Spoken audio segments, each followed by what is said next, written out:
Despite popular opinion, not everyone who travels to this forsaken place is a decorated soldier or a stalwart knight. Some are just scholars, researchers, archaeologists. They travel from all over the world, seeking ancient lore and forgotten relics in this once proud estate. They willingly brave the monsters and demons of this place, keeping a keen eye out for the rarest trinkets to add to their collection. One of these academics specializes in collecting antiques, which the estate has an excess of. Her name is Josephine, and her role in our party is the Antiquarian.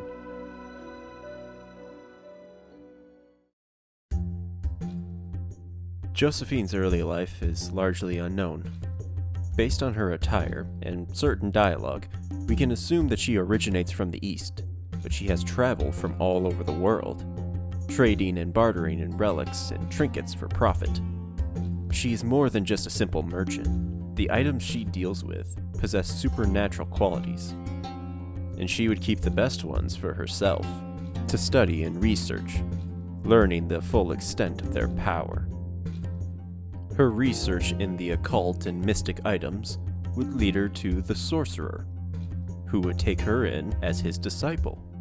As master and student, they would advance their knowledge of the arcane arts together, performing rituals on various test subjects, delving deeper into darker obsessions. During one ceremony, her true intentions revealed themselves.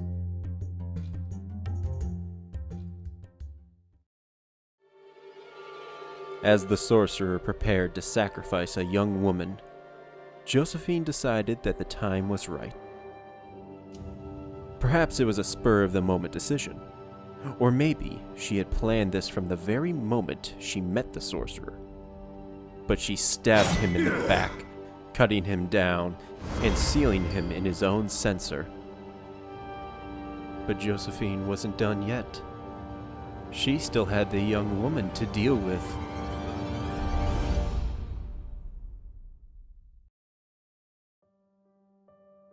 Maybe she let her go, but I highly doubt it.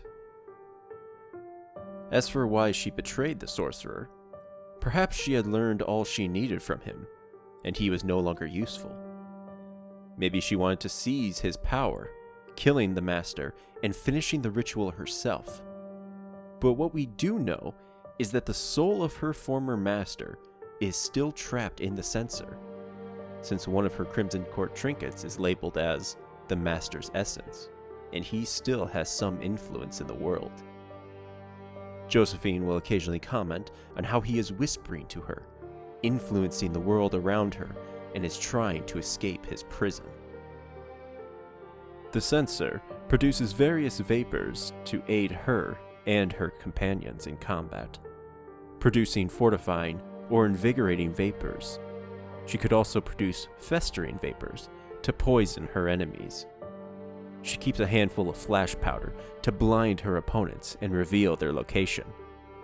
While she doesn't have any armor, she instead wears various charms and relics to assist her in dodging incoming attacks.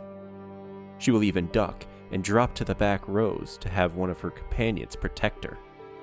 Should all else fail, she will use her cookery to stab at her target.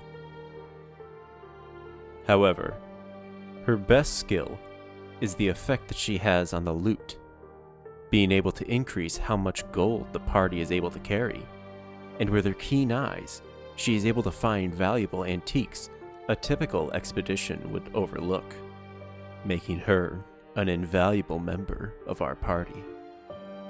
The profits she makes from these expeditions is one of the motivators for why she came to the estate. But another option is for more personal reasons. Maybe she's looking for something. Her second Crimson Court trinket appears to be some sort of puzzle box, with the title 2 of 3. And the quote tied to it is, "It will be mine, whatever the cost."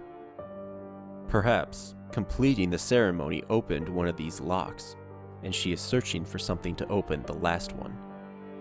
Or maybe it's a way to finally stop her former master, to prevent his escape from the censor and permanently seal him within his tomb. While Josephine might not be the strongest of our adventurers, her skills when it comes to pilfering the hidden riches of the estate are priceless. The promise of gold is certainly the main pursuit of one woman in the hamlet. Armed with her daggers, a pickaxe, and a case of kleptomania that not even the sanatorium can cure, she is ready to reclaim her fortune, one coin at a time.